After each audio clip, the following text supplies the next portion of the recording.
ఇక్కడ అల్లరి చేసేవాళ్ళంతా ప్రపంచ పాటు మీరు కూడా కనపడతారు అన్ని చోట్ల. ప్రభువును రక్షకుడునయ్యున్న యేసుక్రీస్తు వారి నామములందరికీ వందనాలు. కార్యక్రమాన్ని నడిపిస్తున్నటువంటి దైవజనులు అధ్యక్షులు ఎలియాసరి గారికి నా ప్రత్యేక వందనాలు. ఇప్పటి వరకు క్రిస్మస్ శుభాలు శ్రేష్టమైన సందేశాన్ని అందించిన ప్రియులు దైవజనులకు నా ప్రత్యేక వందనాలు తెలియజేస్తున్నాను. మరి ప్రేమతో ఆహ్వానించిన స్థానిక దైవజనురాలు అన్నపూర్ణమ్మ గారికి నా ప్రత్యేకమైన వందనాలు తెలియజేస్తూ ఈ యొక్క రాత్రి సమయంలో దేవుని లేఖనంలో నుండి కొన్ని మాటలు చూద్దాం. హెబ్రీయులకు రాసిన పత్రిక 7వ అధ్యాయం 4వ వచనం. హెబ్రీయులకు రాసిన పత్రిక 7వ అధ్యాయం 4వ వచనం. ఇతడెంత గనుడో చూడుడి. కనపడిందా? ఇతడెంత గనుడో చూడుడి. చిన్న ప్రార్థన చేసుకుందాం. అత్యంత ప్రేమ కనికరము కలిగిన దేవ, మహోన్నతుడైన రాజా స్తోత్రాలు. సర్వకాల సర్వావస్థల యందు నీ కృపను అనుగ్రహించి మమ్మను బలపరుచుచున్న మహాదేవుడా స్తోత్రాలు. చదవబడిన లేఖనములో నుండి ఉన్నతమైన సత్యము చేత ఇక్కడ కూర్చున్న వారిని, ఈ దూర శ్రవణ యంత్రము ద్వారా వెనుచున్న వారిని సంధించి సంస్కరించి సరిచేసి దీవెనను అనుగ్రహించమని యేసుక్రీస్తు వారి యొక్క నామంలో అడిగి వేడుకొనుచున్నాము తండ్రి, ఆమేన్. అందరూ చెప్దాం ఒకసారి, ఆమేన్. Happy Christmas, happy Christmas. Thank you. ఈ రాత్రి సమయంలో మనమంతా ఇక్కడ కూర్చోవడానికి ఒక వ్యక్తి కారణం. ఇలాగ కూర్చొని సంతోషంతో సహవాసం చేయడానికి ఓ వ్యక్తి కారణం. ఆయన గురించి పౌలు అంటాడు, ఇతడెంత గనుడో చూడండి. ఇతడెంత గనుడో చూడండి. ఆ గనుడు అంటే ఎలాంటి వాడిని గనుడు అని అంటున్నాడంటే, లూకా శుభవార్త 2వ అధ్యాయం 7వ వచనంలో చూడండి. లూకా శుభవార్త 2వ అధ్యాయం 8వ వచనం. 8 చదవమ్మా. 7 చదువు. 7. తొలుచూలు కుమారుని కని పొత్తి గుడ్డలతో చుట్టి సత్రములో వారికి స్థలము లేనందున ఆయనను పశువుల తొట్టిలో పరుండబెట్టెను. పౌలు అని అంటాడు, ఇతడెంత గనుడో చూడండి. గనుడు అంటే అంతఃపురంలో పుట్టాలి. గనుడు అంటే ధనవంతుల ఇంటిలో పుట్టాలి. గనుడు అంటే రాజుల ఇంటిలో పుట్టాలి. కానీ ఆ ఊరిలో ఉన్న సత్రము కూడా, ఆ ఊరిలో ఉన్న సత్రము కూడా వారిని ఆహ్వానించడానికి ఇష్టపడని ఓ పశువుల తొట్టులో పరున్న ఓ బిడ్డను చూసి అంటున్నాడు, ఇతడెంత గనుడో చూడండి. ఈ రాత్రి మీకు జ్ఞాపకం చేయాలనుకుంటున్నాను. ఇతడెంత గనుడో అంటే ముందు తెలుసుకోవలసిన విషయం, ఇతను ఎవరు, ఇతను ఎవరు. రెండవది, ఎక్కడి నుంచి వచ్చాడు. మూడవది, ఎందుకు వచ్చాడు. ఈ రాత్రి మనకున్న సమయంలో 3 విషయాలు జ్ఞాపకం చేస్తాను. మీరు నిద్రమాని చలిలో కూర్చున్నారు, కొంచెం మనసు పెట్టి ఆలోచించండి. భక్తి చేస్తున్నామంటే ఏదో ఉడతా భక్తి కాదు. భక్తి చేస్తున్నామంటే ఆచారమైనది కాదు. ఆయనెవరో అర్థమైతే మన భక్తి విధానం మారుతుంది. ఆయనెవరో అర్థమైతే మన జీవన విధానం మారుతుంది. ఆయనెవరో అర్థమైతే మన బ్రతుకుల్లో ఆధ్యాత్మికత ఉట్టి పడుతుంది. హల్లెలూయా. ఆయనెవరో అర్థమైతే, మీరు చూడండి, ఓ కటిక దరిద్రుడి ఇంటి దగ్గరికి వెళ్ళినప్పుడు ఒకలా వెళ్తాం, కొంచెం చదువుకున్నవాడి ఇంటి దగ్గరికి ఒకలాగా వెళ్తాం, ప్రెసిడెంట్ గారి ఇంటికి వెళ్ళినప్పుడు ఒకలా వెళతాం, పోలీస్ స్టేషన్కి వెళ్ళినప్పుడు, కానీ కలెక్టరేట్కి వెళ్ళినప్పుడు. అంటే అవతలవాడు మనకు అర్థమైతే మన వేషం మారుతుంది, మన భాష మారుతుంది, మన ప్రవర్తనే మారిపోతుంది. గుడిసె దగ్గరికి వెళ్ళబడినప్పుడు రే అనిపెట్టారు, కానీ కలెక్టరేట్ దగ్గర నిలబడినప్పుడు 2 చేతులు కట్టి సార్ ఉన్నారా అని అడుగుతాం. అవునే కదా? అంటే అవతల వాడు ఎలాంటి వాడో అర్థమైతే నీ హావభావాల్లో తేడా వచ్చింది, నీ పిలుపులో తేడా వచ్చింది. ఈ రోజున చాలామంది భక్తి శక్తివంతంగా లేకపోవడానికి కారణం ఏంటంటే తాము వెంబడిస్తున్న వాడు ఎలాంటి వాడో తెలియదు, తాము ఆరాధిస్తున్న వాడు ఎలాంటి వాడో తెలియదు, తాము పూజిస్తున్నవాడు ఎలాంటి వాడో తెలియదు. కాబట్టే మన భక్తి యథా రాజా తదా ప్రజ అన్నట్టుంది. ఎందుకని అడిగితే మనకు నేర్పిన వాడికి అర్థం కాలేదు, మనకి అర్థం కాలేదు. కాబట్టి మన భక్తి ఆచారమయ్యింది, మన పండగ ఆచారమయ్యింది. లోకమంతా ఆనందించడానికి పండగ చేస్తుంది, కానీ క్రైస్తవ్యం మాత్రమే ఆనందంతో పండగ చేస్తుంది. రెండిటికి తేడా చూడండి. సంతోషించడానికి పండగ చేయడం వేరు, సంతోషాన్నే పండగగా చేయడం వేరు. ఎందుకని అడిగితే వాళ్ళకి సంతోషం కోసం పండగ, కానీ మనకి సంతోషమే పండగ. ఈ విషయాన్ని గుర్తుపెట్టుకోవాలి. ఈరోజు ఈయనెవరు? పౌలని అంటున్నాడు, ఇతడెంత గనుడో చూడుడి. లోకా గారు అంటాడు, ఆయన స్థలము లేక పశువుల తొట్టులు పరుండబెట్టాను. ఊరి కావలా ఆ ఊరందరికీ అనుమతించబడిన సత్రంలో కూడా స్థలము లేదంటే అతడు ఎంత పేదవాడో, ఎంత కఠిన దరిద్రుడో. అలాంటి వ్యక్తి నేనంటాడు, ఇతడెంత గనుడో చూడుడి. ఎవరైనా అని అడిగితే పౌలన్న దేవుని యొక్క లేఖనంలో తీతుకు రాస్తూ చెప్పాడు ఒక మాట. చూడండి, 1వ అధ్యాయం 3వ వచనంలో, అనగా మహాదేవుడు, హల్లెలూయా, అనగా మహాదేవుడు ఇతడెంత గనుడో చూడుడి అని అంటున్నప్పుడు ఏమంటున్నాడు ఆయన? మహాదేవుడు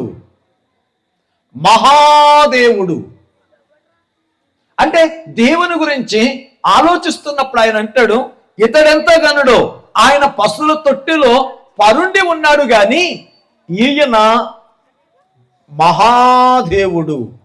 అనగా దేవుని యొక్క లేఖనం మాట్లాడుతుంది. యెషయా గ్రంథం 66వ అధ్యాయం 1-2 వచనాల్లో అంటాడు, ఆకాశమును సింహాసనముగా భూమిని పాదపీఠముగా చేసుకున్నాడు. ఎలాంటి వాడంటేనా? ఆకాశమును సింహాసనముగా భూమిని పాదపీఠంగా. అంటే మన దేవుడు ఎంత ఎత్తున్నాడు చూడాలి. అర్థమవుతుందా? మన దేవుడు ఎంత ఎత్తున్నాడో. ఒకవేళ నువ్వు అనుకుంటున్నావుగా దేవుడంటే ఎత్తైన రూపమని, దేవుడంటే విలువైన అలంకరణ అనుకుంటున్నావే, అదే నిజమైతే ఈయన ఎంత ఎత్తున్నాడో చూడు. ఆకాశము సింహాసనంగా పెట్టుకున్నాడు అంటే ఆయన పాదాలు భూమిని తాకుతున్నాయి అంటే అసలు ఆయన శిరస్సు ఎక్కడుంది? ఈ రోజున పశువుల తొట్టెలో పరుండున్న ఈ పసిబాలుడు ఘనుడు అంటున్నాడంటే యెషయాతో దేవుడు అంటున్నాడు, నేను ఆకాశమును సింహాసనముగా భూమిని పాదపీఠముగా చేసుకున్నాను. ఎంత గొప్ప దేవుడు చూడండి, ఎంత గొప్ప దేవుడు. ఇంకొక మాట కూడా చూస్తారా? తిమోతికి రాసిన 1వ పత్రిక 1వ అధ్యాయం 17వ వచనంలో చెప్తాడు, ఆ సకల యుగములయందు రాజు. అంటే ఈయన ఆకారానికి చూస్తే అవని నుంచి ఆకాశం దాకా ఉన్నాడు. ఒకవేళ కాలంలో చూస్తే ఆయన నిత్యత్వం నుంచి నిత్యత్వం దాకా ఉన్నాడు. ఆయన శాశ్వత కాలం నుంచి శాశ్వత కాలం దాకా ఉన్నాడు. ఆయన పురాతన కాలము నుంచి శాశ్వత కాలం వరకు నిరంతరం ఉన్నవాడు. హల్లెలూయా. కాబట్టి ఈయన అంటాడు మహాదేవుడు. ఈయన మహాదేవుడు. ఈ రాత్రి జ్ఞాపకం చేసుకోండి, మనం ఆరాధిస్తున్నా, మనం వెంబడిస్తున్నా, మనం పూజిస్తున్నా ఈయన ఎట్టివాడు, ఎలాంటి వాడు అంటే మహాదేవుడు. హల్లెలూయా. ఈరోజు ఇంటికి వెళ్ళిన తర్వాత చెప్పాలి, మీరు ఎక్కడికి వెళ్ళారని చెబితే కిస్మిస్ కాదు. ఎక్కడికి వెళ్ళారు మీరు? మహాదేవుని దర్శించడానికి. హల్లెలూయా. ఎక్కడికి వెళ్ళారు మీరు? మహాదేవుని దర్శించడానికి. మహాదేవుడా అంటే చెప్పాలి, ఆయన ఆకాశమును సింహాసనముగా భూమిని పాదపీఠముగా చేసుకున్నాడు.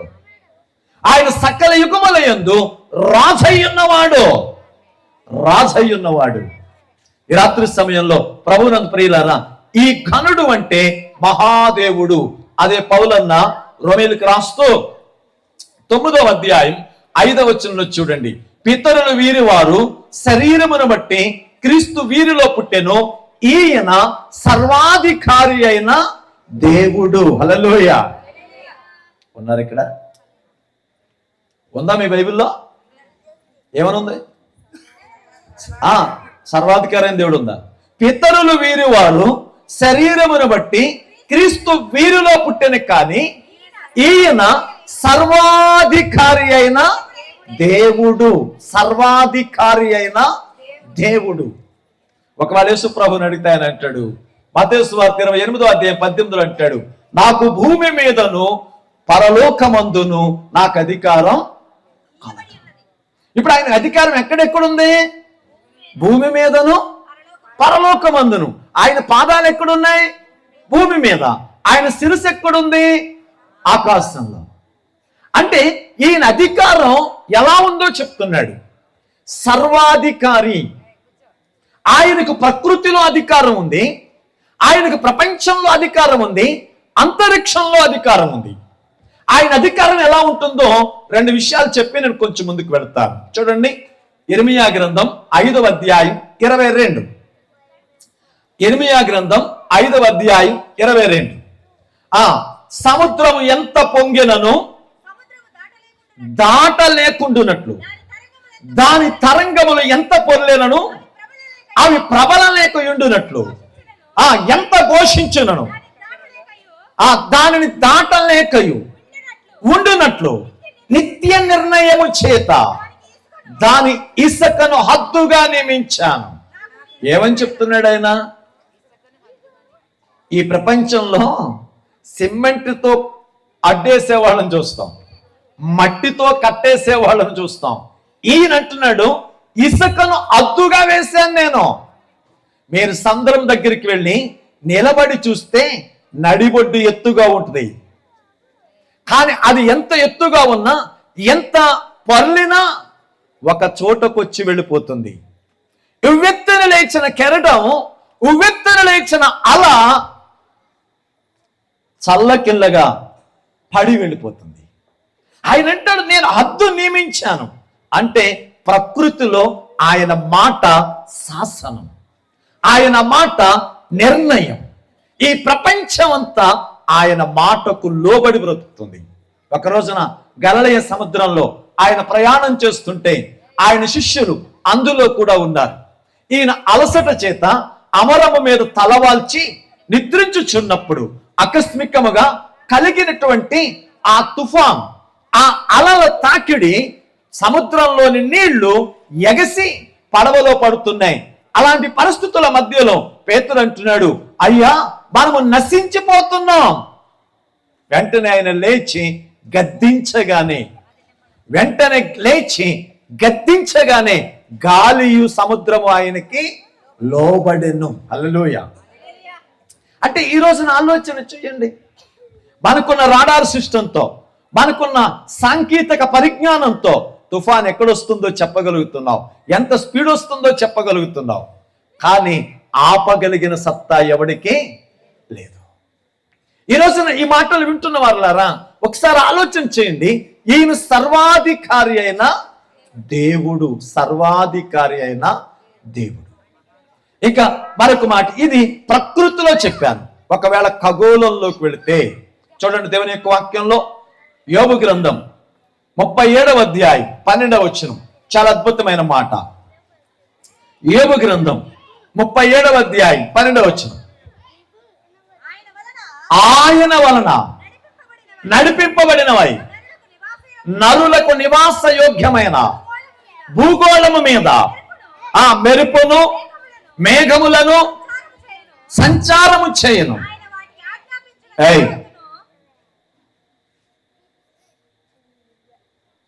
సంచారము చేయను. ఆ వాటికి ఆజ్ఞాపించిన దేనికి? మేఘమునకు, మెరుపునకు, ఉరుముకు. అంటే ఇవన్నీ ఎవరికి ఇష్టం చొప్పున పనిచేస్తున్నాయి?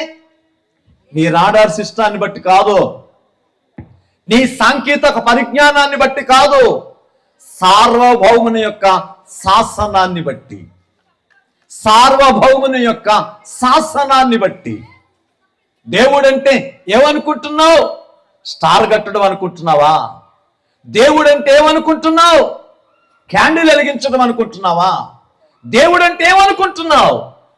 జాగ్రత్త, ఆయన సర్వాధికారి అయిన దేవుడు. చూడండి, ఆయన అధికారం ప్రకృతిలో ఎంత సుస్పష్టంగా మనకు కనబడుతుందో. ఒకవేళ మీరు ఆలోచన చేయండి.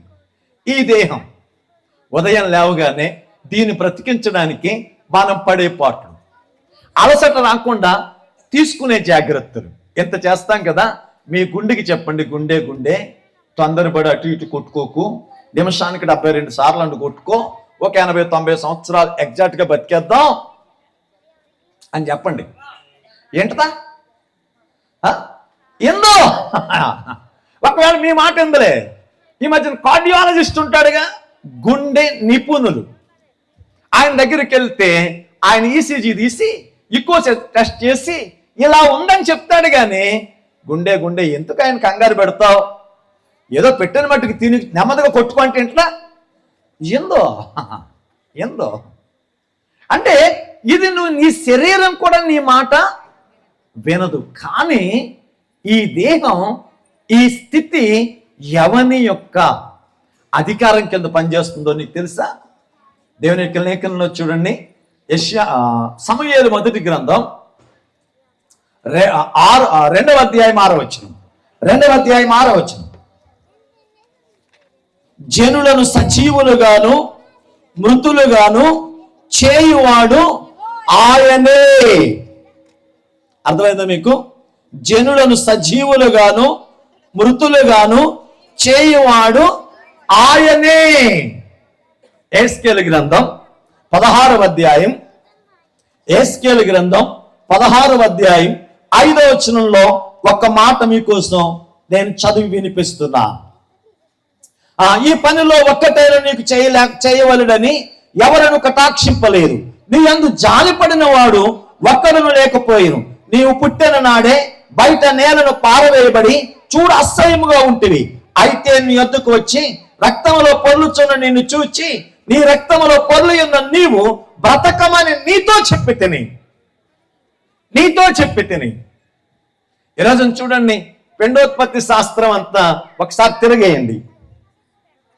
హాస్పిటల్లో ఆ ప్రసవ రూమ్లోకి వెళ్ళినప్పుడు, ఆపరేషన్ థియేటర్లో ఆ బిడ్డ తల్లి గర్భము నుంచి అవనికి వచ్చిన తర్వాత అక్కడ కొన్ని క్షణాలు ఒళ్ళు జలధరించే సంగతులు.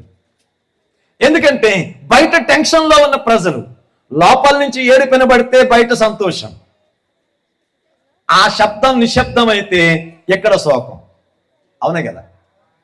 ఆపరేషన్ లోపల కేక ఏడుపు వినిపిస్తే బయట డ్రింకులు తేండి, స్వీట్లు తేండి. అక్కడ వినిపించకపోతే ఇక్కడ శోకం. ఏం జరుగుతుంది అక్కడ? ఆ బిడ్డ తల్లి నుంచి బయటికి రాగానే వాడు తగిన సమయంలో ఏడవకపోయేసరికి డాక్టర్ అటు తిప్పి ఇటు తిప్పి నడుము మీద కొట్టి నీళ్లు పోసి అటు చేసి కొన్ని సెకండ్లు ఆయన ఒళ్ళంతా చెమట పట్టే పరిస్థితి. ఏం జరుగుతుందంటే ఇక్కడ అంటాడు, బ్రతకమని నేను నీతో. అంటే ఆ తల్లి శరీరము నుండి అవనకొచ్చిన బిడ్డ దేవుని అనుమతి కోసం చూస్తుంది. ఇప్పుడు ఆయన చెప్తున్నాడు, బ్రతుకు అనగానే అని గాలి పీలుస్తాం, కెవ్వుమని ఏడుస్తాడు. అప్పుడు కెవ్వుమని ఏడుస్తాడు. అక్కడ ప్రారంభమైన మన ప్రస్థానం, పెళ్లిలో ఉండగాను, ఫ్లైట్లో ఉండగాను, ఫంక్షన్లో ఉండగాను, పొలంలో ఉండగాను, ప్రయాణంలో ఉండగాను, పోరాటంలో ఉండగాను ఆగా అంటాడు. ఇంకేముంది? ఫ్లైట్లో ఉన్న సంగతి అంతే, పెళ్లిలో ఉన్న సంగతి అంతే. అంటే ఈ దేహం ఆయన అధికారం. ప్రభునందు ప్రియమైన వాళ్ళారా, జ్ఞాపకం చేసుకోండి, అల్పులమని ఎరిగి కూడా ఎగిసెగిసి పడుతుంటాం. రాత్రి పడుకున్న తర్వాత ఉదయం లేస్తామో లేదో తెలియదు, కానీ ఇప్పుడు పడుకునేదాకా పోరాటంతో సాగిపోతున్నది సంగతి. కనుక జ్ఞాపకం చేసుకోండి, ఇతడు ఎంత గనుడు అంటే సర్వాధికారి అయిన దేవుడు. హల్లెలూయా. ఇతడు ఎంత గనుడో రెండు విషయాలు చెప్పాను మీకు. ఆయన మహాదేవుడు, అదే సమయంలో సర్వాధికారి అయిన దేవుడు. హల్లెలూయా. ఇంకా మీకు చెప్పలేదు ఈయన ఎవరు అని. ఈయనెవరు అంటే మహాదేవుడు, సర్వాధికారి అయిన దేవుడు. ఎక్కడి నుంచి వచ్చాడు? ఒకడంటాడు అమెరికన్ దేవుడు అండి ఆయన. ఎవరి దేవుడు అంట? అమెరికా దేవుడు అండి ఆయన. ఇంకొకడు అంటాడు ఆయనే ఉందండి ఇటలీ వాళ్ళ దేవుడు, ఆ బ్రిటిష్ వాళ్ళు వత్తు తెచ్చి మనకు అంటించిపోయారండి అంటారు. ఇది ఏమన్నా గొమ్మ అంటించుకోవడానికి? ఈరోజు మనం ఒకసారి ఆలోచన చేస్తే దేవుడు అంటే ఎవడో తీసుకొచ్చి అంటించేది కాదు.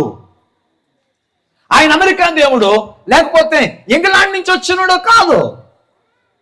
ఈ కాపువరంలో ఎప్పుడైనా చైనా వర్షం కురిసిందా? ఉన్నారో లేరా? చైనా వర్షం, తుఫాన్ వచ్చినప్పుడు వర్షం వస్తుందిలే. చైనా వర్షం కురదు. అమెరికా ఎండ కాసిందా? కాయనే కాయదు. ఒకవేళ పాకిస్తాన్ గాలేస్తుందా? ఏదో. కానీ ఈ కాపువరంలో చైనా పోన్ ఉంటుంది, ఈ కాపువరంలో జపాన్ వాచి ఉంటుంది, ఈ కాపువరంలో అమెరికా ఏసీ ఉంటుంది, ఈ కాపువరంలో ప్రపంచ దేశాల్లో ఉన్న చాలా వస్తువులు ఉంటాయి. కారణం ఏంటో తెలుసా? మనం వేసుకునే మాత్ర దగ్గర నుంచి ధరించుకునే వస్త్రాలు దాకా, అలంకరించుకునే ఆభరణాల దగ్గర నుంచి రుచి చూచే ఆహారం దాకా సమస్తము మట్టిలో నుండి వచ్చింది. మట్టికి దేశీయత ఉంటుంది. మనం మట్టిలోంచి వచ్చాం కాబట్టి వీఆర్ ఇండియన్స్ అంటాం. వాళ్ళు మట్టిలో నుంచి వచ్చారు కాబట్టి ఐఎమ్ అమెరికన్ అంటాడు. వారు ఇంగ్లాండు అంటే మట్టి నుంచి వచ్చిన మనుషులు కాబట్టి మట్టిని గురించి మాట్లాడతారు. మట్టి నుంచి వచ్చినోడు దేవుడే కాదు. ఒక కులానికి దేవుడైతే అసలు దేవుడే కాదు. ఒక వ్యక్తికి దేవుడైతే వాడు దేవుడే కాదు. దేవుడు అంటే చాలాసార్లు మాట్లాడుతావు అమెరికా దేవుడు, అమెరికన్ దేవుడు అంటావు. సాయంత్రం 6 దాకా ఉన్న సూర్యుడు ఇప్పుడు ఎక్కడున్నాడు? సాయంత్రం 6 దాకా ఉన్న సూర్యుడు ఇప్పుడు ఎక్కడున్నాడు? అమెరికాలో ఉన్నాడు. మరి సూర్యుడు ఏ దేశం? అమెరికా సూర్యుడు అంటే మరి ఇండియాలో సూర్యుడు ఎవడు? అవునా కదా? ఆలోచించు. యేసుక్రీస్తుని గురించి మాట్లాడితే, క్రైస్తవ్యాన్ని గురించి మాట్లాడితే ఎంతసేపు చూసినా వలస వచ్చింది, అమెరికా నుంచి వచ్చింది, ఎడారి నుంచి వచ్చింది అని ఏడుస్తావు. కానీ రాత్రి ఆలోచించు, సాయంత్రం 6 గంటల దాకా ఉన్న సూర్యుడు ఆ తర్వాత ఎక్కడికి వెళ్ళాడు? ఉదయం 6 గంటలకి ఎక్కడి నుంచి వచ్చాడు? ఇప్పుడు అమెరికా నుంచి వచ్చాడు కాబట్టి అమెరికా సూర్యుడు అంటావా? అనడానికి ఒప్పుకోకపోతే అసలు ఇండియా సూర్యుడు ఎక్కడున్నాడో చెప్పు. ఉంటుందా? ఎందుకు అని అడిగితే పైనుంచి వచ్చేదానికి దేశీయత ఉండదు, ఎండకి దేశీయత ఉండదు, వర్షానికి దేశీయత ఉండదు, గాలికి దేశీయత ఉండదు. ఇప్పుడు ఈయన కూడా ఎక్కడి నుంచి వచ్చాడు అని అడిగితే యోహాను శుభవార్త 8వ అధ్యాయం, యోహాను శుభవార్త 8వ అధ్యాయం. రాత్రి సమయంలో ప్రభువునందు ప్రియమైన వారలారా కొన్ని మాటలు 8వ అధ్యాయం 23వ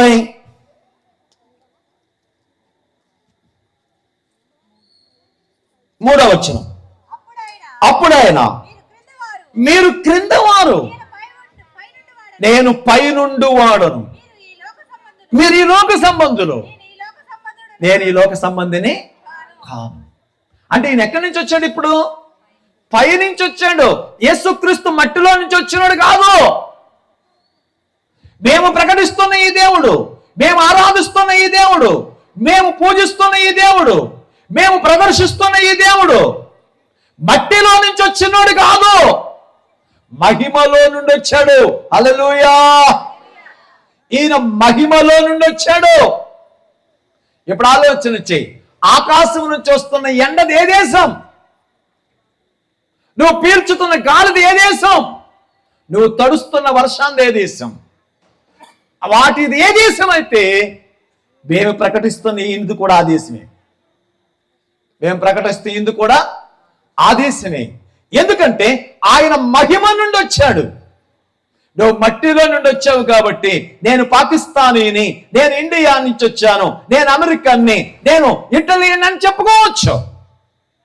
కానీ ఈయన మట్టి నుండి వచ్చినాడు కాదు, మహిమ నుండి వచ్చాడు. హల్లెలూయా!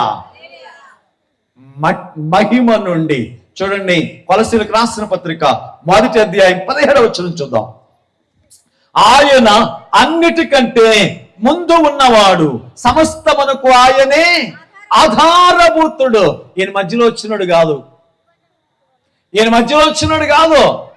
మీకు అంటాడు, శాశ్వత కాలము నుంచి శాశ్వత కాలము వరకు ఆయన ప్రత్యక్షమగుచున్నాడు. ఆయన మనిషిగా ఇప్పుడు వచ్చాడు కానీ ఆయన ఎప్పుడో ఉన్నాడు, ఎప్పుడో ఉన్నాడు. రాత్రి 2 విషయాలు చెప్పాను మీకు. ఒకటి, ఇతడెంత గనుడు అంటే మహాదేవుడు అని చెప్పాలి. ఇతడెంత గనుడు అంటే సర్వాధికారి అని దేవుడు అని చెప్పాలి. ప్రభునందు ప్రియమైన వారులారా, ఎక్కడి నుంచి వచ్చాడు అంటే మహిమ నుండి. తిమోతికి రాసిన మొదటి పత్రిక 6వ అధ్యాయం 16వ వచనం చదవండి. 6వ అధ్యాయం 16వ వచనం. ఆ సమీపింపరాని తేజస్సులో ఆయన మాత్రమే వసించగలిగిన అమరత్వము. ఇప్పుడు అక్కడి నుంచి ఇక్కడికి వచ్చాడు. హల్లెలూయా! అర్థమైందా? ఇతడెంత గనుడు అంటే ఏం చెప్పాలి? ఇప్పుడు మహాదేవుడు, సర్వాధికారి అయిన దేవుడు.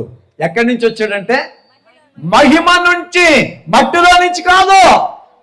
నేను మట్టిలో నుంచి వచ్చాను, మా నాన్న మట్టిలో నుంచి వచ్చాడు, మా తాత మట్టిలో నుంచి వచ్చాడు, నా కొడుకు మట్టిలో నుంచి వచ్చాడు, నా మనవడు మట్టిలో నుంచి వచ్చాడు. కానీ నా దేవుడు మహిమలో నుండి వచ్చాడు. హల్లెలూయా! ఇప్పుడు 3వ మాట చెప్తున్నాను మీకు. ఎందుకు వచ్చాడు? ఈ మాట చెప్పి నేను ముగించేద్దామనుకుంటున్నాను. ఎందుకు వచ్చాడు? నువ్వు స్టార్ కడతావని రాలేదు, నువ్వేదో జాతర చేస్తావని రాలేదు, నువ్వు వేదికకి కొరియోగ్రాఫిక్ చేస్తావని రాలేదు. అవునా? ఈ రోజున ఎలా ఉంది అని అడిగితే క్రిస్మస్ స్టేజీలన్నీ రికార్డింగ్ డ్యాన్సులు అయినాయి. అవునా? సిగ్గు శరం లేకుండా.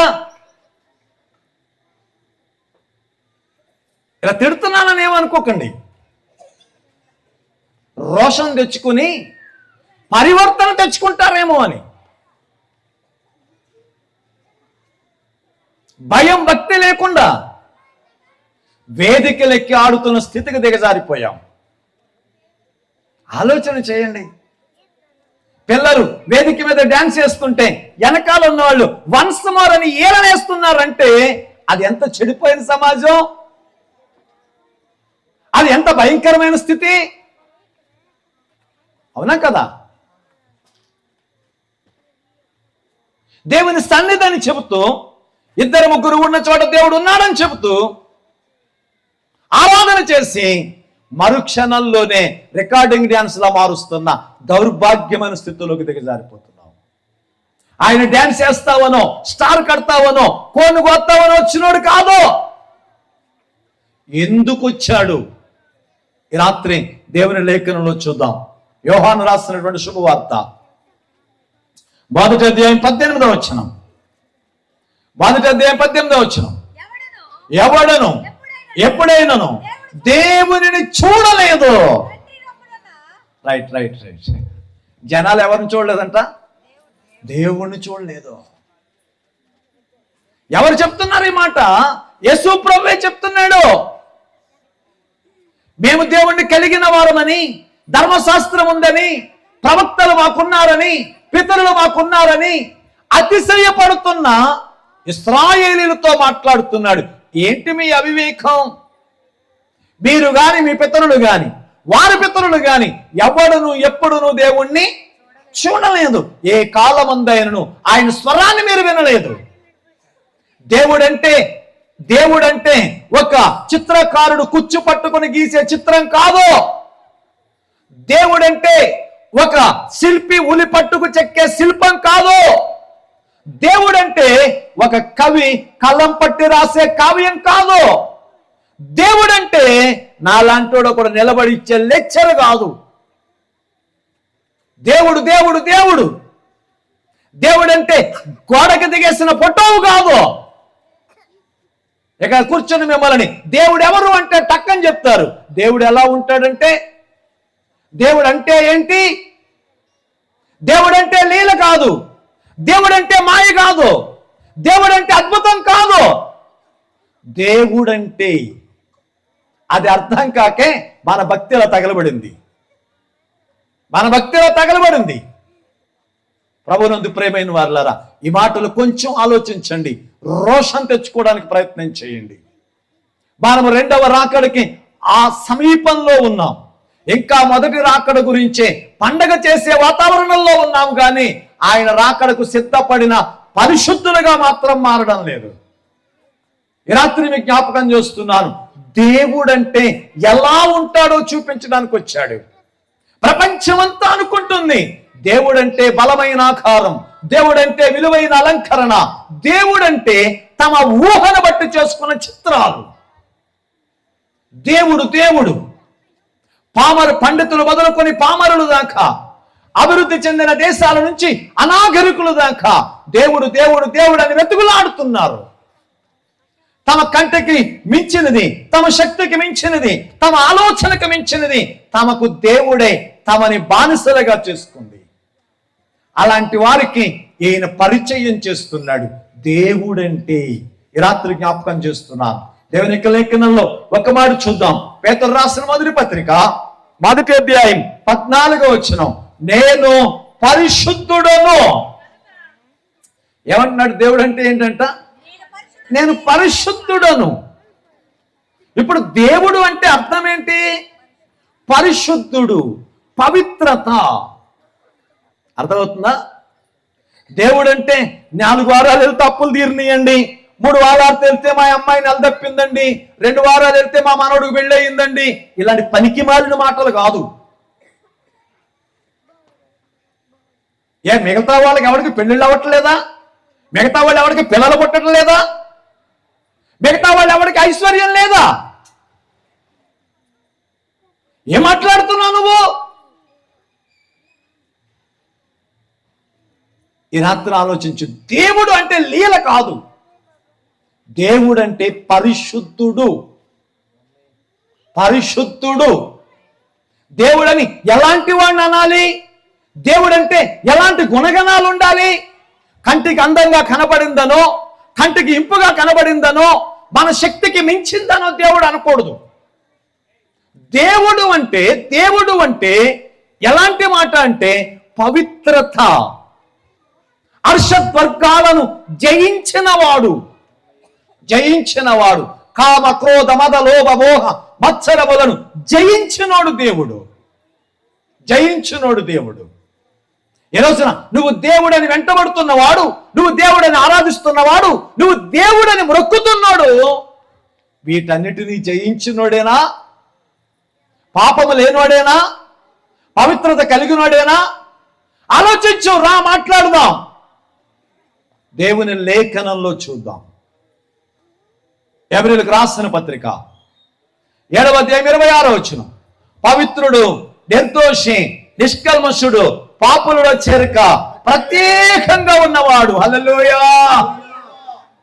ఆయన అంటున్నాడు, పరిశుద్ధుడు, పవిత్రుడు, నిర్దోషి, నిష్కల్మషుడు. దేవుడు అంటే ఇలా ఉండాలి. రాత్రి సమయంలో దేవుణ్ణి పరిచయం చేయడం అంటే యేసుక్రీస్తు పరిచయం చేస్తున్నాడు. పరిశుద్ధుడు దేవుడంటే. పాపము లేని పరిశుద్ధుడు. ప్రభునందు ప్రియమైన వారులారా, పొరపాటును కూడా పొరపాటు చెయ్యనోడు దేవుడు. పొరపాటును కూడా పొరపాటు చెయ్యనోడు దేవుడు. పొరపాటు చేస్తే పొరపాటును కూడా దేవుడు కాదు. ఈ రాత్రి ఆలోచించు. దేవుణ్ణి పరిచయం చేస్తున్నాడు. దేవుడు అంటే పరిశుద్ధుడు. రెండో మాట మీకు జ్ఞాపకం చేస్తున్నాను. ఇంకా దేవుడు అంటే యోహాను రాసిన మొదటి పత్రిక 4వ అధ్యాయం 8వ వచనం, దేవుడు ప్రేమాస్వరూపి. దేవుడు ప్రేమాస్వరూపి. దేవుడు అంటే ప్రేమ. ప్రేమ. ఓ పెద్ద ఆయన బైక్ మీద వెళ్తున్నాడు. సరే, వెళుతుంటే మన కాపారం రోడ్డు లాంటిది అనుకోండి అది కదా. రోడ్డు తక్కువ, గోతులు ఎక్కువ. రోడ్డు తక్కువ, గోతులు ఎక్కువ అని ఏం చేస్తాం పాపం. పెద్ద ఆయన కాస్త కన్ను ఆనని పరిస్థితి, పడిపోయాడు. బండి పక్కెళ్ళిపోయింది, రొప్పలో పడ్డాడు. ఈయన చూసేవాళ్ళు లేడు, పట్టించుకునేవాళ్ళు లేడు, పడి మూలుగుతున్నాడు. ఓ పెద్ద ఆయన పాపం కొంచెం స్లోగా వెళుతుంటే ఏదో మూలిగని పడింది. బండి ఆపి చూస్తే పెద్ద ఆయన లేవదీసి గుక్కడు నీళ్లు పట్టించి కూర్చోబెట్టి జాగ్రత్త చేసి సపర్యలు చేసి పంపించాడు. ఇంటికెళ్ళి వాళ్ళ ఆవిడతో ఏం చెప్తాడు చెప్పండి. ఇలా పడిపోయాను. ఒక ఆయన ఎలా వచ్చాడు? దేవుడు వచ్చాడా, మనిషి వచ్చాడా? కానీ ఈ వ్యక్తి ఆ వ్యక్తి మీద చూపిన ప్రేమకి ఆయన పెట్టిన పేరేంటి? దేవుడు. అర్థమైందా? ఈ వ్యక్తి మీద చూపిన ప్రేమకి ఆ వ్యక్తి పెట్టిన పేరు దేవుడు. యేసుక్రీస్తు కూడా అదే అంటున్నాడు, ప్రేమ స్వరూపి. దేవుడు అంటే ప్రేమించేవాడు. ప్రేమించేవాడు. ఆయన కొండలెక్కి రమ్మనేవాడు కాదు, ఆకాశం దిగొచ్చినడు. లోకమంతా దేవుడి కోసం వెతుకులాడుతుంది. కానీ ఈయన మాత్రం ఆకాశ మహాకాశములు విడిచిపెట్టి, మహిమను విడిచిపెట్టి, మట్టిని దేహముగా దాల్చి మనుషులను వెతుక్కుంటూ వచ్చాడు. అది క్రిస్మస్. హల్లెలూయా. ఎదుగో, దేవుడు అంటే ప్రేమ. మరి నువ్వు చెబుతున్నా, నువ్వు ఆరాధిస్తున్నా, నువ్వు వెంబడిస్తున్నా ఆ దేవునికి ఇలాంటి ప్రేమ ఉందా? ఇలాంటి ప్రేమ ఉందా? ఈ రాత్రి జ్ఞాపకం చేసుకోండి. ప్రభునందు ప్రేమైన వారులారా, ఆయన ఎందుకు వచ్చాడు అంటే, ఇదిగో లేఖనం చెప్తుంది, దేవుణ్ణి పరిచయం చేయడానికి. ఎందుకు వచ్చాడు? అంతేగాని మతాన్ని పరిచయం చేయడానికి కాదు, దేవుణ్ణి పరిచయం చేయడానికి వచ్చాడు. ఇంకెందుకు వచ్చాడు? రెండవ మాట కూడా మీకు జ్ఞాపకం చేస్తాను. దేవుని యొక్క లేఖనంలో పేతురు రాసిన మొదటి పత్రిక 2వ అధ్యాయం 21, క్రీస్తు కూడా మీ కొరకు బాధపడి మీరు తన అడుగు జాడల యందు నడుచుకున్నట్లు మాదిరి ఉంచిపోయాను. హల్లెలూయా. ఏం ఉంచెళ్ళాడంట? మాదిరి. మనుషులకు మాదిరి నేర్పడానికి వెళ్ళాడు. ఆకాశము నుంచి, మహిమ నుంచి మట్టికి ఎందుకు వచ్చాడు అంటే, ఈ మట్టి మనుషులకు ఎలా బ్రతకాలో నేర్పడానికి వచ్చాడు. నైతికంగా ఎలా ఉండాలో చెప్పడానికి వచ్చాడు. కానీ రోజున జ్ఞాపకం చేసుకోండి, మీరు అనొచ్చు, ఎంత చదువుకున్న మాకు బ్రతకడం తెలియదా అండి? ఎంత చదువుకున్న మాకు బ్రతకడం తెలియదా అని మీరు అంటారు. నేనంటాను, ఈ మాటలు వింటున్న ప్రేమైన వారులారా, ఖచ్చితంగా తెలియదు. ఏం తెలీదు? బ్రతకడం తెలియదు అంతే. ఎందుకు అని అడిగితే, నిజంగా తెలిస్తే సినిమా మారినప్పుడల్లా కటింగ్ ఎందుకు మారుద్ది? అవునా? నువ్వు ఎంటెక్కో బీటెక్కో చేసుంటావు కానీ నీకేం తెలీదు? తల ఎలా కత్తిరించుకోవాలో తెలియదు. నీకేం తెలీదు? గడ్డం ఎలా పెంచుకోవాలో తెలియదు. నీకేం తెలీదు? ఎలాంటి బట్టలు వేసుకుంటే బాగుంటుందో తెలియదు. ఎవడో సినిమాలో చూపిస్తే, ఎవడో సీరియల్లో చూపిస్తే తెల్లారేటప్పటికి అలాంటి అవతారం వేస్తావు నువ్వు. అంటే నీకేం అర్థం కాలేదు? ఒకసారి ఆలోచించు. ఈ లోకంలో ఉన్న సినిమా వాళ్ళు, ఈ లోకంలో ఉన్న వ్యక్తులు తల ఎలా కత్తిరించుకోవాలో చెప్పొచ్చు, బట్టలు ఎలా వేసుకోవాలో చెప్పొచ్చు, కానీ అమ్మతో ఎలా మాట్లాడో చెప్పగలిగినాడు ఎవడు లేడు. అన్నతో ఎలా ఉండాలో చెప్పగలిగినాడు ఎవడు లేడు. భార్యను ఎలా చూడాలో చెప్పగలిగినాడు ఎవడు లేడు. ఎందుకంటే ఈ నట సార్వభౌములంతా నటించడంలో హీరోలు, జీవించడంలో జీరోలు.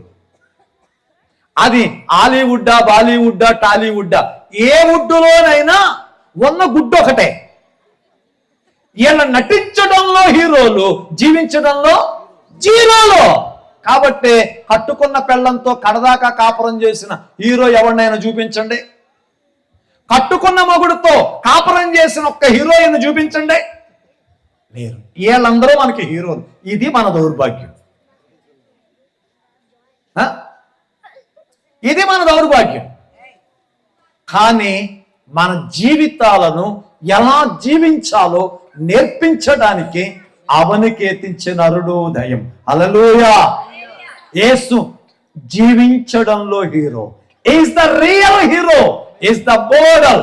Every human right, every human is the role model, is the role model. మాదిరికరమైన జీవితం. ఆయన ఒక తల్లికి కొడుకు ఎలా లోబడాలో చెప్తున్నాడు. లూకాసు వార్త 1వ అధ్యాయం 52వ వచనాన్ని చూద్దాం. లూకాసు వార్త 51 చదువు. అంతటా ఆయన వారితో కూడా నజరేతుకు వెళ్ళి వారికి లోబడి ఉండెను. 12 సంవత్సరాల ప్రాయంలో ఆయన చూపిన సాహిత్యానికి, ఆయన చూపిన ప్రజ్ఞకు ఆ ప్రజలంతా ఒక్కసారిగా ఆశ్చర్యపోయారు. వడ్లవాని కుమారుడా, మరియ కొడుక, ఎక్కడి నుంచి వచ్చింది ఇంతటి జ్ఞానం? ఎక్కడిది పాండిత్యం? అంత పాండిత్యం కలిగిన ఆ సార్వభౌముడు సామాన్యులకు లోబడి ఉన్నాడట. ఈరోజు ఇక్కడ కూర్చున్న వాళ్ళు జ్ఞాపకం చేసుకోండి. మీ పిల్లలు జీవితంలో ఉన్నతంగా ఉండాలంటే, మీ పిల్లలు బ్రతుకులో ఉన్నతంగా ఉండాలంటే వాళ్ళకి కావలసింది ఖరీదైన కార్పొరేట్ విద్య కాదు, కనీస ఇంగిత జ్ఞానం. అనగా తల్లిదండ్రులకు లోబడాలి అనే ఇంగిత జ్ఞానం. మీ పిల్లలకి కావలసినది ఇవ్వలేకపోతే వాడు 10 నిమిషాలు ఏడుస్తాడు, 1 గంట ఏడుస్తాడు. కానీ వాడికి సంస్కారం నేర్పకపోతే వాడు బ్రతికున్నంత కాలం ఏడుస్తాడు. అర్థమవుతుందా మీకు? మీ పిల్లలకి కావలసిన వస్తువు ఇవ్వకపోతే కొంతమంది 10 నిమిషాలు ఏడవచ్చు, కొంతమంది 2-3 గంటలు ఏడవచ్చు, కొంతమంది 2-3 రోజులు ఏడవచ్చు. కానీ వానికి సంస్కారం నేర్పకపోతే బ్రతికున్నంత కాలం ఏడుస్తాడు. ఎదిగో ఈ ప్రపంచానికి ఒక అద్భుతమైన విలువైన సంస్కారం నేర్పుతున్న ఒక సంస్కర్త యేసుక్రీస్తు. హల్లెలూయా. చూడండి దేవుని యొక్క లేఖనంలో ఎఫెసీయులకు రాసిన పత్రిక 6వ అధ్యాయం 2వ వచనం. నీకు మేలు కలుగునట్లు నీ తల్లిని నీ తండ్రిని సన్మానించు, అప్పుడు నీవు భూమి మీద దీర్ఘాయుష్మంతుడు అవుతావు. హల్లెలూయా. అప్పుడు నీవు భూమి మీద ఏమవుతావు? దీర్ఘాయుష్మంతుడివి. నీ తల్లిని నీ తండ్రిని సన్మానించినప్పుడు, నీ తల్లిని నీ తండ్రిని సంతోషపరిచినప్పుడు. సన్మానించడం అంటే సాల్వా కప్పడం కాదు. నీ తల్లిదండ్రుల యొక్క ఆశయాన్ని అర్థం చేసుకుని బ్రతకడం, నీ తల్లిదండ్రుల యొక్క హృదయాన్ని అర్థం చేసుకుని బ్రతకడం. ఏ రోజున జీవితంలో ఆలోచన చేయండి. దేహాన్ని తృప్తిపరచడానికి అమ్మని మోసం చేసే కూతుళ్ళు, దేహాన్ని తృప్తిపరచడానికి కష్టపడి పోషిస్తున్న తండ్రిని మోసం చేసే కొడుకులు. మీకు తెలుసా, మీరు కాలేజీలో చదవాలని వాళ్ళు రెక్కలు ముక్కలు చేసుకుంటున్నారు. మీ చేతిలో పట్టా పెట్టాలని, మీ చేతిలో ఆ డిగ్రీ పట్టా పెట్టాలని మీకోసం తమ నిద్రను త్యాగం చేశారు, తమ సుఖాన్ని త్యాగం చేశారు, తమకున్న సమస్తాన్ని త్యాగం చేస్తే కంటికి నచ్చిందనో లేక మనసుకు నచ్చిందనో కన్నవాళ్ళని మోసం చేసి తిరుగుతున్నావంటే ఒకసారి ఆలోచించు. నీ జీవితం ఎంత దౌర్భాగ్యం అవుతుందో. కానీ యేసు తల్లిదండ్రులను సంతోషపరుస్తున్నాడు. యోహాను శుభవార్త 8వ అధ్యాయం 29వ వచనాన్ని చూద్దాం. యోహాను శుభవార్త 8వ అధ్యాయం 29. నన్ను పంపిన వాడు నాకు తోడై ఉన్నాడు, ఆయనకిష్టమైన పని. హల్లెలూయా. ఏం చేస్తున్నాడంట ఆయన? తండ్రిని సంతోషపరుస్తున్నాడు. తండ్రిని సంతోషపరుస్తున్నాడు. ఇక్కడ కూర్చొని యవనస్తులారా, ఈరోజు ఆలోచన చేయండి.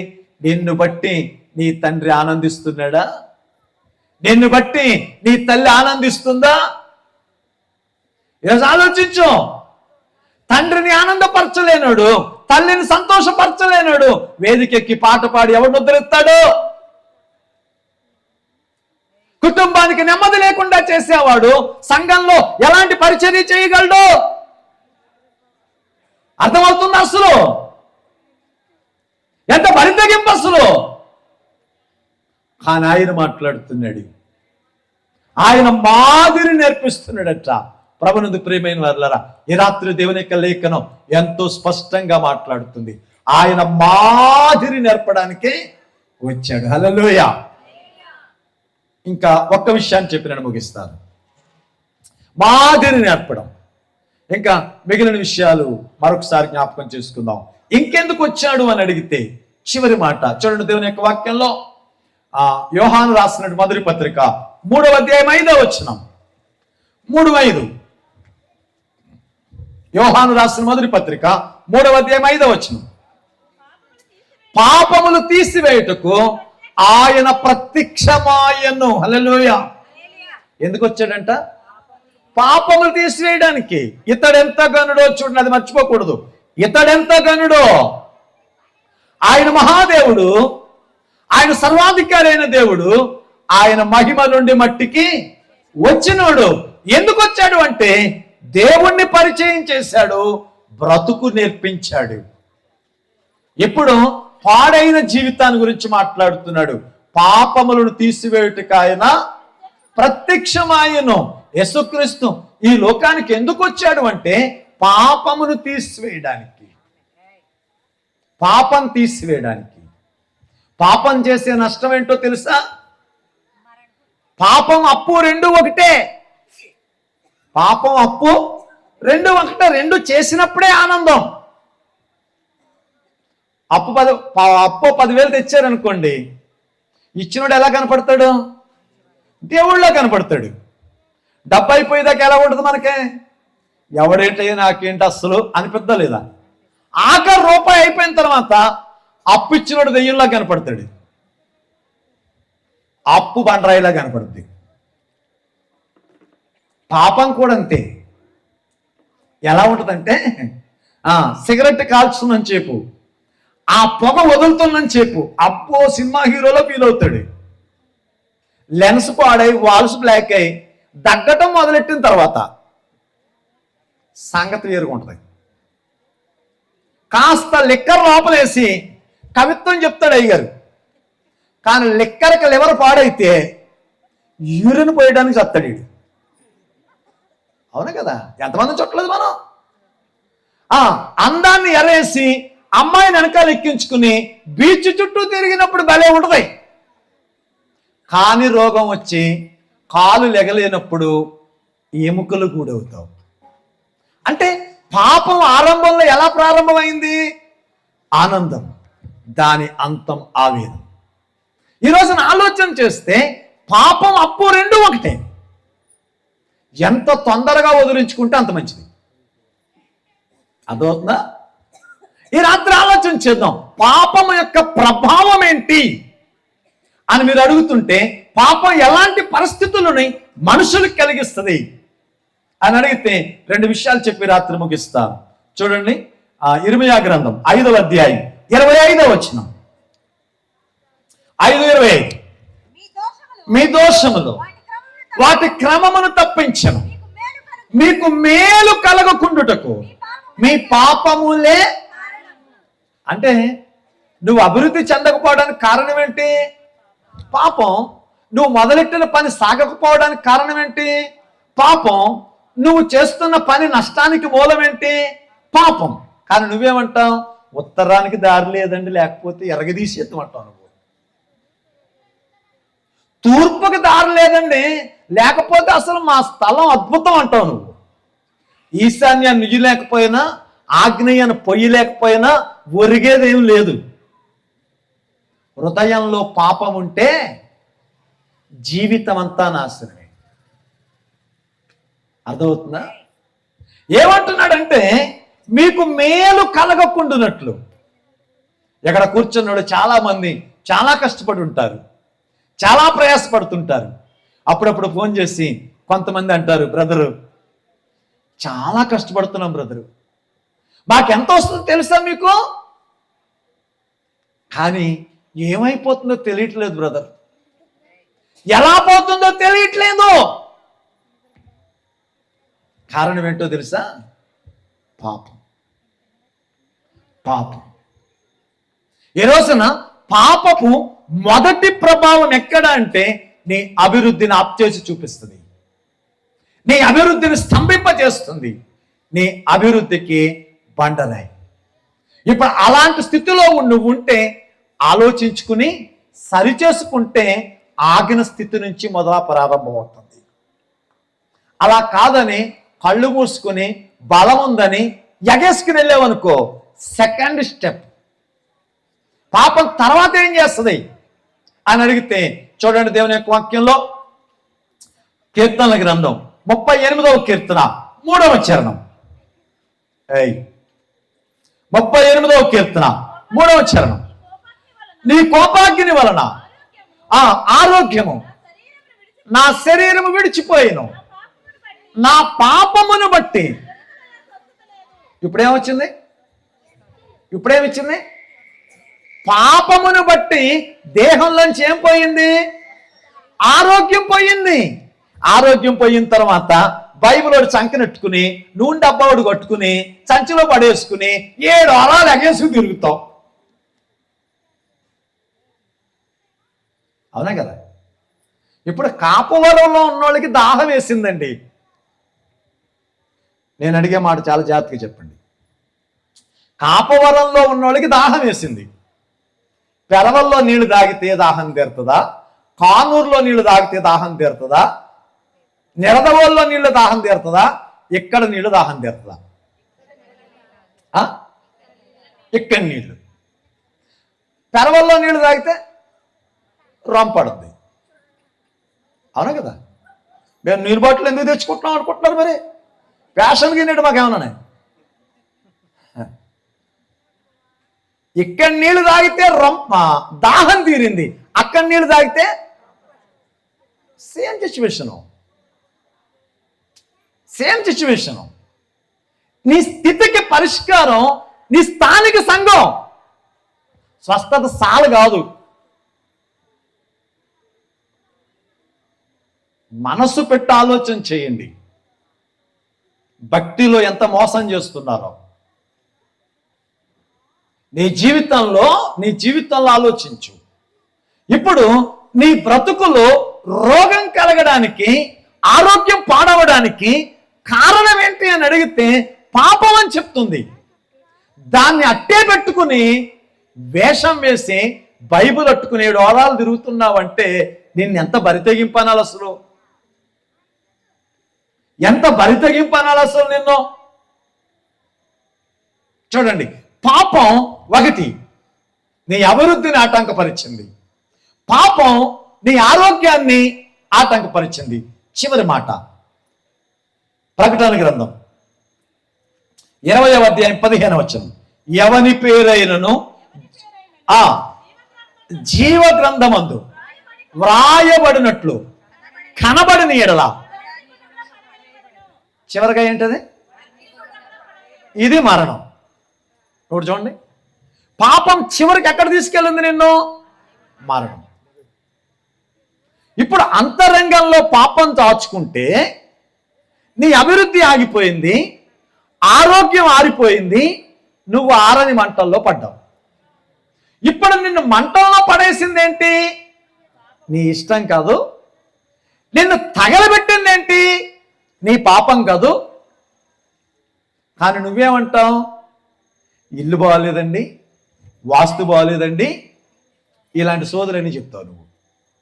ఈ రాత్రి ఆయన ఎందుకు వచ్చాడు అని అడిగితే పాపమును తీసివేయుటకు. ఎందుకు వచ్చాడు ఆయన? పాపమును తీసివేయుటకు.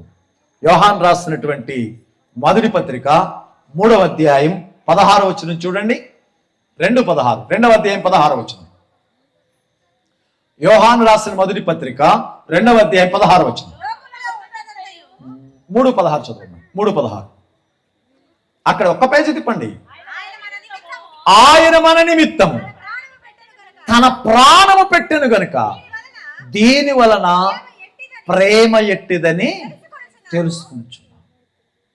మన అభివృద్ధిని ఆశించిన దేవుడు, మన ఆరోగ్యమును ఆశించిన దేవుడు, మన అమరత్వాన్ని కోరిన దేవుడు మహిమ నుండి మట్టికొచ్చి తన ప్రాణాన్ని త్యాగం చేసి చనిపోయి సమాధి చేయబడి 3వ దినమున తిరిగి లేచెను. రోమీయులకు రాసిన పత్రిక 8వ అధ్యాయం 3వ వచనం. రోమీయులకు రాసిన పత్రిక 8వ అధ్యాయం 3వ వచనం.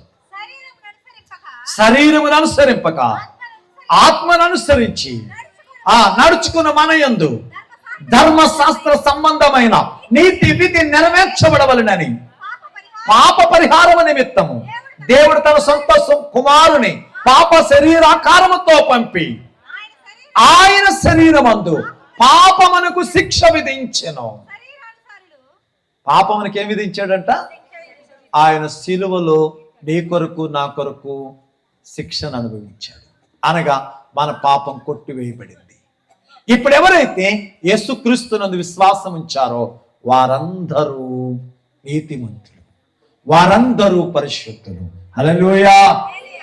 ఎలాగంటే అంటాడు, అప్పుడెప్పుడో చచ్చిపోయిన యేసుక్రీస్తు వలన ఇప్పుడు పోవడం ఏంటండి అంటాం.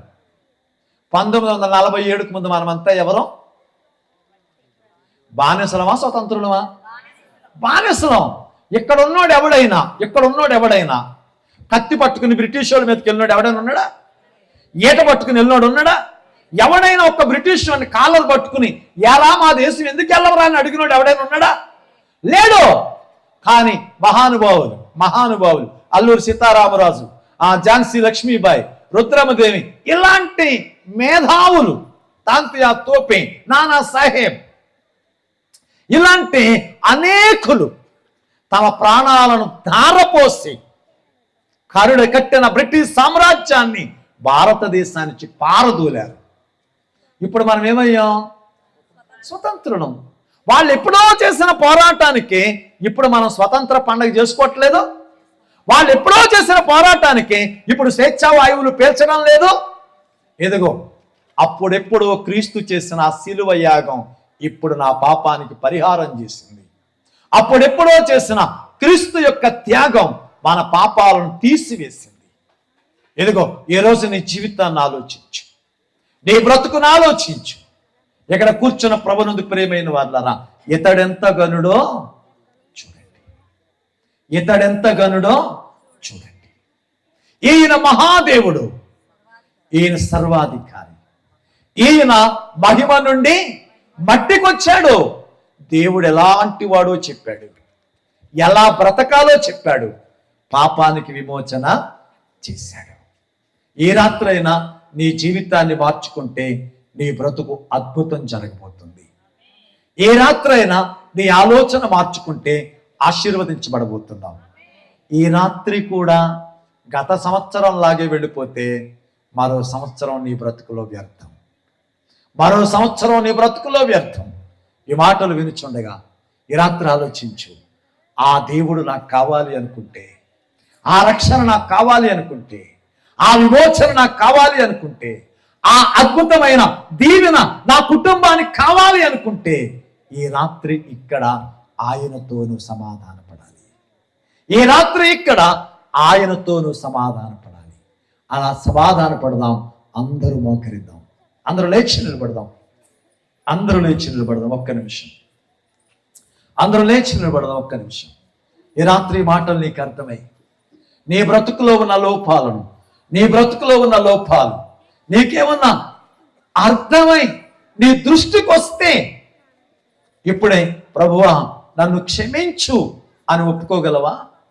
యేసయ్యా నన్ను క్షమించు నాన్న, ఇంతకాలం ఆచారంలో మునిగి తేలానయ్యా, ఇంతకాలం నామకార్థంగా బ్రతికానయ్యా, ఇంతకాలం ఆయన నువ్వు ఎలాంటి వాడు అర్థం చేసుకోలేక నా బ్రతుకంతా నాశనం చేసుకున్నానయ్యా. ఈ రాత్రి నాకు అర్థమైందయ్యా, నీవు మహాదేవుడు అని అర్థమైంది, నీవు సర్వాధికారి అని నాకు అర్థమైంది, మహిమ నుండి మట్టికొచ్చావని అర్థమైంది. నన్ను ప్రేమించావు అయ్యా, అయ్యా నన్ను ప్రేమించావు నాన్న, నాకు బ్రతుకుని నేర్పించావు, నా బ్రతుకుని సరిచేశావు. ఎంత చేసిన నీకు నా బ్రతుకుని ఇస్తున్నానయ్యా.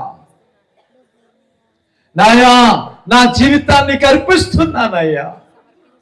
ఇదిగో నాయన, ఇక చాలు, ఈ పాడు జీవితం ఇక చాలు, నీకోసమే బ్రతుకుతానయ్యా, నీకోసమే బ్రతుకుతానయ్యా అనే వాళ్ళు ఎవరైనా ఉంటే మీ కుడి హస్తాన్ని చూపించండి, మీ కొరకు ప్రార్థన చేయబోతున్నాను.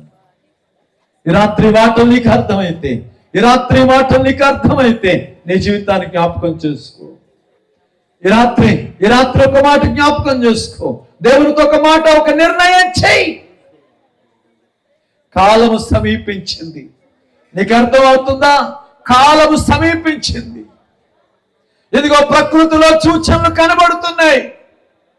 పర్యావరణవేత్తలు అంటున్నారు, శాస్త్రవేత్తలు అంటున్నారు, ఆధ్యాత్మికవేత్తలు అంటున్నారు, ఆయన రాకడ సమీపమైనది. పంచభూతములు అవునన్నట్టుగా మాట్లాడుతున్నాయి. మన జీవితం ఎంత, ఇదిగో చేత నుండి జారిపడే నీటి బిందువు కాదా? మన జీవితం ఎంత, త్రాసులో పడిన దుమ్ము కాదా? మన బ్రతుకెంత, నీటిలో పయనించే బుడగ కాదా? అది ఎక్కడ పేలునో, ఎప్పుడు పేలునో ఈరోజు ఆలోచించుకో, ఈ రాత్రి ఆలోచించుకో. ఆయనే ఈ రాత్రి ఆ ఆకాశము నుండి మహిమ మేఘము మీద ఏతిస్తే ఆయనతో వెళ్ళడానికి సిద్ధపడి ఉన్నావా? ఆ మహిమ మేఘమును ఎక్కకపోతే, ఆయనతో వెళ్ళలేకపోతే ఈ లోకంలో ఎంత భయంకరమైన పరిస్థితి.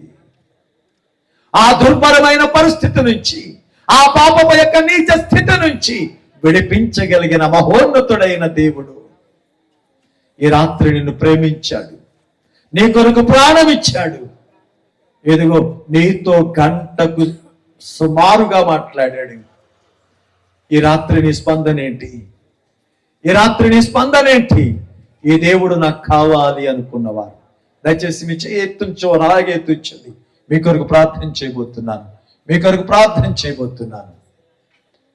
ప్రేమ నమ్మకము కలిగిన మా తండ్రి, కరుణావాత్సల్యత కలిగిన వాడా నీకు వందనాలు బాబు. నీ ఉన్నతమైన కృప చేత మాతో మాట్లాడావు తండ్రి. నువ్వెంత ఘనుడవో ఈ రాత్రి మాతో చెప్పావు తండ్రి. ఆయన మట్టి నుండి మహిమ కొన్న మహోన్నతుడా స్తోత్రాలు తండ్రి. సకలమైన అధికారము కలిగిన దేవుడా స్తోత్రాలు. అల్పుడునైనా నన్ను ప్రేమించి, అధముడునైనా నన్ను ప్రేమించి, అదుపు తప్పి అపవిత్రుడునైనా నన్ను ప్రేమించి, అమరత్వము నుంచి అవనికేతించిన అరుణోదయమా, సార్వభౌముడు అయి ఉండి సామాన్యుడిలా జన్మించి శిలువను సహించిన కరుణామయుడా, ఆ బ్రతుకును నీకు సమర్పించుకుంటున్నామయ్యా. ఈ రాత్రి ఎంతమంది నీతో తీర్మానం చేశారు, ఈ రాత్రి ఎంతమంది నీతో సమాధాన పడ్డారు, అటు వారందరిని అంగీకరించి నా గత జీవితాలను క్షమించి నూతనమైన భవిష్యత్తులో స్థిరపరచమని యేసుక్రీస్తు వారి యొక్క నామంలో అడిగి వేడుకొనుచున్నాము తండ్రి. ఆమేన్, ఆమేన్. Thank you. అందరికీ వందనాలు.